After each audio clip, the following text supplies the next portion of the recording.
বাংলাদেশে কোন কোন জেলায় কিসের খনি রয়েছে? কয়লা। দিনাজপুরের বড়পুকুরিয়া কয়লা খনি, যা একমাত্র চালু কয়লা খনি। এছাড়া ফুলবাড়ি, জয়পুরহাট, জামালগঞ্জ, রংপুর ও খালাসপীরেও কয়লাক্ষেত্র রয়েছে। প্রাকৃতিক গ্যাস। সিলেট বাংলাদেশের প্রধান জ্বালানির উৎস। দেশের বেশিরভাগ গ্যাস ক্ষেত্র এখানেই। এছাড়া হবিগঞ্জ, মৌলভীবাজার, ব্রাহ্মণবাড়িয়া ও কুমিল্লা থেকেও গ্যাস উত্তোলন করা হয়। চুনাপাথর।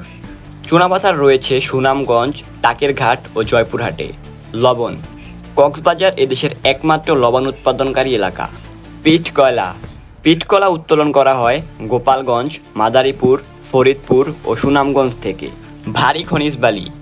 কক্সবাজার। কক্সবাজার থেকে ইলমেনাইট, রুটলাইট, জিরকন ইত্যাদি উত্তোলন করা হয়। কঠিন শিলা রয়েছে দিনাজপুরের মধ্যপাড়া হার্ড রক খনিতে। বাংলাদেশে প্রধানত কয়লা, গ্যাস, চুনাপাথর, লবণ, পিট ও কঠিন শিলা পাওয়া যায়। এর মধ্যে গ্যাস ও কয়লা অর্থনীতির জন্য সবচেয়ে বেশি গুরুত্বপূর্ণ। আপনার জেলাতে কিসের খনি পাওয়া যায় কমেন্টে বলে যান।